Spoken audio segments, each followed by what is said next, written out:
Okay, so a nice, slow, steady work through of these problems if you still need it. Notice I drew a diagram of what I was given. I got a cliff 78.4 meters high, and I've got a stone that is thrown horizontally. In other words, it is not being thrown up or down at all. It is only being thrown in the x dimension to start with. It has no initial y velocity because it wasn't thrown up or down. So what are we trying to find here? First, A, how long does it take to hit the ground? Well, we have to look at what we're given. We're given a distance in the y. We know an initial velocity in the y is 0 because it wasn't going up or down at all. We know an acceleration in the y dimension because that's caused by gravity. So therefore, I can use this equation here. The distance in the y dimension is the initial y velocity times the time. It's 1/2 a t squared. Well, I know the initial y velocity is 0 because it wasn't thrown up or down, which means that whole term there now becomes 0. I know the distance is 78.4 meters. I know that the A is negative 9.81 meters per second squared because it is essentially in free fall. So now I multiply by 2 of both sides, then divide by 9.81, then take a square root, and that will give me my answer of 4.00 seconds. So that's how long it takes the ball to move the 78.4 meters to the ground, and that was dictated by gravity. Okay, so for B, how far does it land this way? That is a distance in the x direction. That is what we call the range. Okay, so what do we know about the x dimension? We know a velocity. We also now know a time. Remember that the x velocity doesn't change. There is no acceleration. It stays the same the whole way. Now it speeds up as it's going down. That's why its motion is going to look something like this. So velocity in the x, distance in the x, and the time is not an x or a y. So I know the velocity in the x is 5.0 meters per second. I want to know the distance in the x. I know it's 4.00 seconds. So when I multiply these, I get a distance in the x dimension of 20 meters. And that's how far away the ball lands from the edge of the cliff. Now, what are the horizontal and vertical components of the stone's velocity when it hits the ground? When the stone is hitting the ground, it is traveling some this way and it is traveling some that way. It has velocity both in x and y. Well, the velocity in the x is easy. It's 5.0 meters per second because it hasn't changed from the point it started because there is no acceleration in the x dimension. Well, the question becomes, what's the final velocity in the y? Okay, well, what do we know about the y?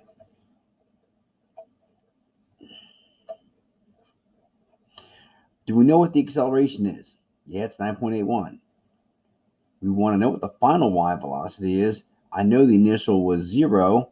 I've got a time of 4 seconds. So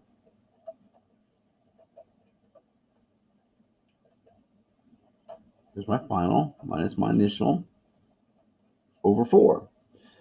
So when I multiply those two, I get about final speed of 39.2 meters per second. Now for D. D says, what is the velocity of the stone when it hits the ground? Now, what is its velocity in x and y? Because when it hits the ground, it has some of both. So for D, it has a velocity in the x of 5.0. but has a velocity in the y of 39.2. Well, the ball isn't traveling just in x or in y. It's traveling like that when it hits the ground. Well, now I've got a triangle. X and y are perpendicular to each other, so I got a little right triangle. I can do some very simple geometry here. I can do a squared plus b squared equals whatever that is. That's how the rock is moving. This is adding these two vectors together and getting what's called a resultant, because the rock is actually moving along this path here. So 39.2 squared plus 5 squared will give you my answer. And when you do the math, you get a resultant velocity of 39.5 meters per second. That's how fast the rock is traveling when it hits the ground. And you'll notice most of its velocity is in y. It's going a lot faster now in the y dimension than it is going in the x dimension, because gravity's been accelerating it this whole time. So now here's some good thinking style questions. We're not going to actually do the math, although we could. It just says here, how would the answers change? So we don't really need to do the math. We go back and plug in 10 for 5 and redo the whole thing. But this is more of a conceptual question. If it was thrown with twice the original velocity, it's going to go twice as far in the x dimension. Because remember, the x dimension is not going to change. Whatever it starts with is whatever it finishes with. So if you start off going twice as fast, you're going to go twice as far. Your time stays the same because the cliff is the same height. So the time to fall would still be 4 seconds. But for every second, you're moving further this direction. So you're going to go twice as far in those 4 seconds. Now, the second part to that, what if the cliff was twice as high, but thrown with the original velocity? Okay, so if the cliff is twice as high, it's going to fall for a longer period of time. So even though the initial velocity is still the same, the ball is still going to go further in the x, even though the speed is the same, because it's going to be traveling longer amount of time, because it takes longer amount of time to fall to the ground when the cliff is twice as high. So those are theoretical, conceptual thinking types of questions. Now, one thing we haven't addressed here is, well, what else would be different?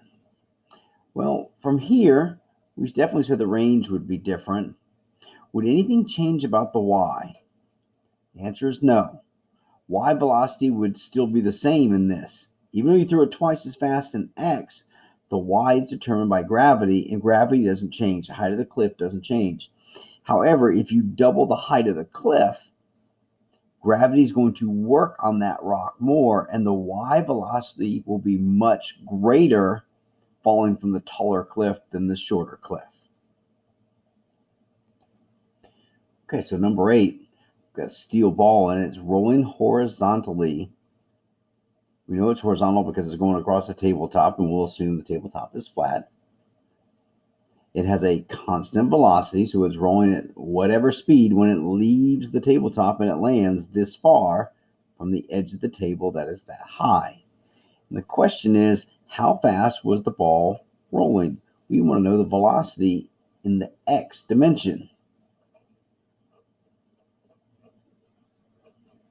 Now, we know the distance in the x, it's right here. What we don't know is the time. Remember that the time to fall to the ground is determined by gravity, or the y dimension. So we're going to have to use the y to find out a time. Now the initial y velocity is still 0. So I got a distance in the y, an initial. Okay. I know this is 0.950. I know that's 0, so that whole thing is going to cancel out.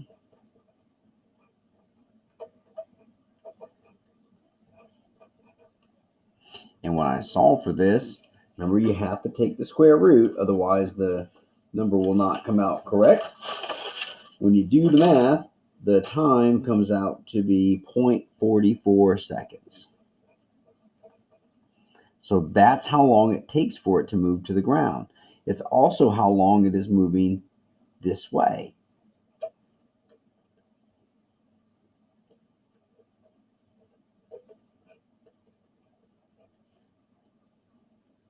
And when you solve this, you get Vx of 0.8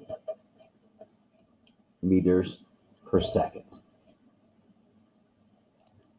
Okay, so my car going off the edge of a cliff. I know how high the cliff was. I know how far away it lands. How long was the car in the air? That's a time. And remember that in these free fall type problems, these projectile motion problems, the time is always going to be determined by the y, because it is the gravity that determines how long it takes to fall. So I'm going to simplify this. Distance in the y, the initial velocity in y times the time, and I should know, oh, that's going to be 0 because it was horizontal. That initial velocity was 0.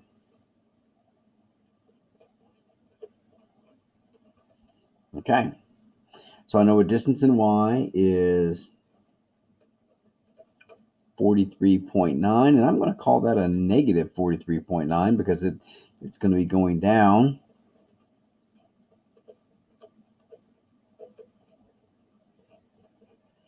And when we solve this, we get t is 2.99 seconds. That's how long it takes the car going off the cliff to hit the ground. Well, now how fast was it going when it left the cliff? When it left the road? Well, that's an x. Velocity in x, distance in x, and time. Well, now we know how far it went. It went 87.7 meters in the time of 2.99 seconds. And when I do that math, I get 29.3 meters per second. Now, cars don't usually measure their velocity in meters per second. So let's put this in some numbers that kind of make sense. Let's do this to miles per hour. And maybe that would tell us if the guy was speeding or not. So we're going to go 29.3 meters per second.